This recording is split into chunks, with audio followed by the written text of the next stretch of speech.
together in being able to create the instruments that would marshal various aspects of US national power and translate it into the doctrine of smart power.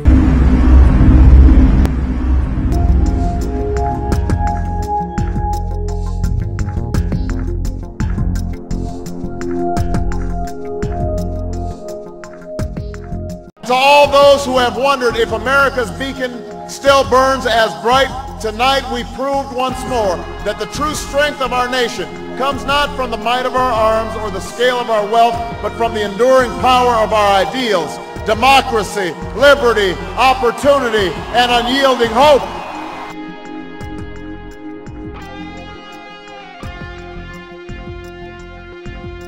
The President-elect and I believe that foreign policy must be based on a marriage of principles and pragmatism.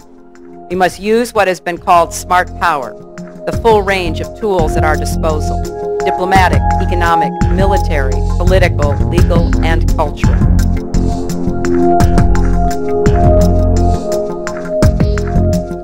For all of those brave men and women struggling for a better life, there is and must be no stronger ally or advocate than the United States of America. Let us never forget that our nation remains a beacon of light for those in dark places, and that our responsibilities to the world, to freedom, to liberty, to the oppressed everywhere, are not a burden on the people or the soul of this nation. They are rather a blessing.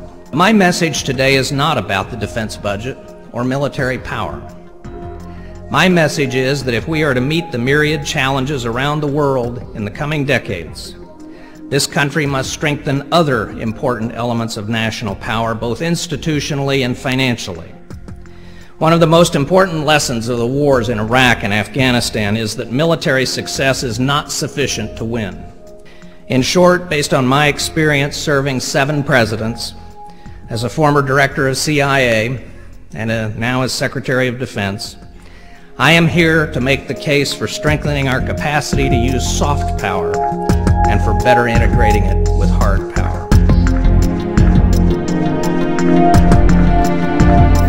But we've had terrorism throughout history, and we'll continue to have terrorism in the future. We have to make sure that we are defending ourselves well, and that we are going after terrorists and the sources of terrorism.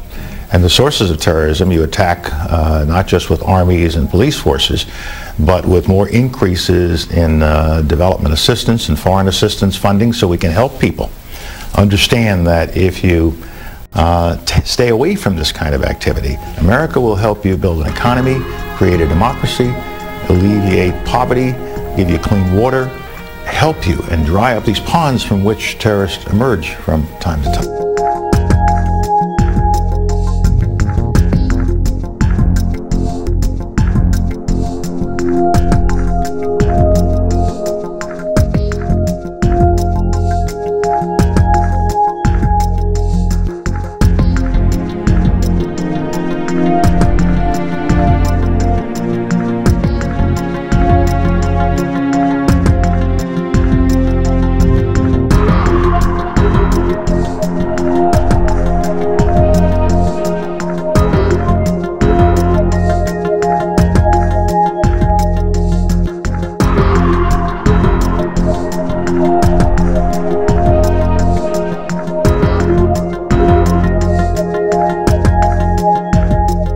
I really think we've seen a change in the nature of war, Sean. The Army, certainly of the post-Vietnam era, was devoted to fighting and winning conventional battles. And it became absolutely the best ground force in the world at that task, as it demonstrated in Desert Storm and then in the March to Baghdad in 2003. However, the very traits that led it to be so successful in that kind of war render it less effective at counterinsurgency. In counterinsurgency, sometimes the more force you use, the less effective you are. Changing that mindset was enormously difficult.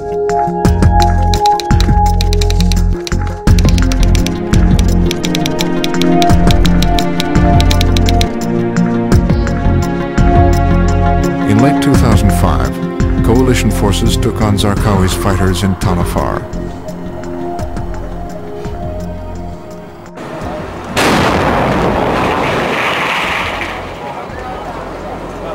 In this area, you can see it's very dense urban terrain. These alleyways are very narrow. Every time we came in here, we'd be in a firefight in about 5 minutes. Colonel H.R. McMaster, a hero of the first Gulf War and an Army counterinsurgency expert, led the assault on Tal Afar. We were very much concerned, obviously. If you look at all these beautiful children, we didn't want any of them caught in this crossfire. So we stopped for a period of about 3 days and evacuated all the civilians from the city. Salam alaikum! Salam alaikum. The enemy preyed on this community to such a degree that they were the source of all the grievances. You know, and whereas they tried to blame, you know, the coalition, it became increasingly clear to the people that the source of all of their problems and all of their grievances were the terrorists themselves.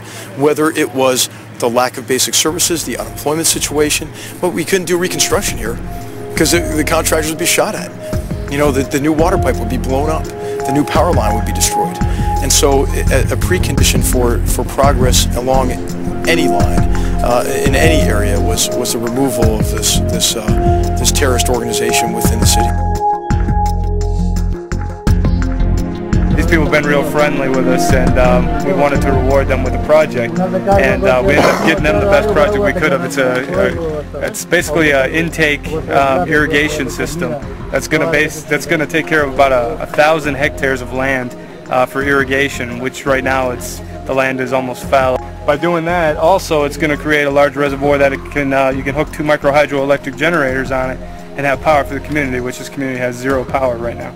I remember the first school that I opened, a little girl came up to me. Well, she held her arms out to me and I picked her up and she said, "Thank you for learning me to read and write." I'll never forget that.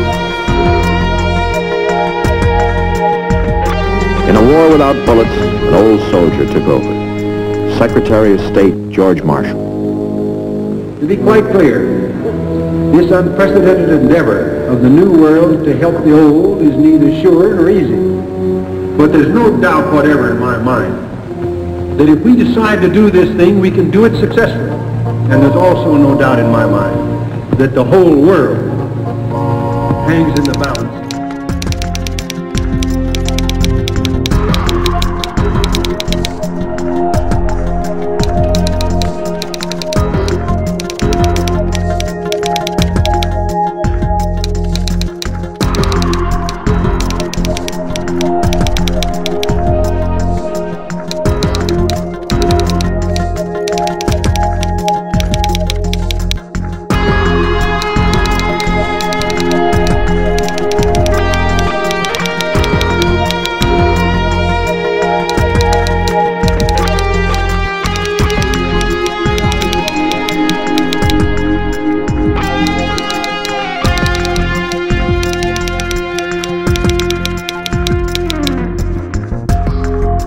We are, in fact, an empire, like it or not.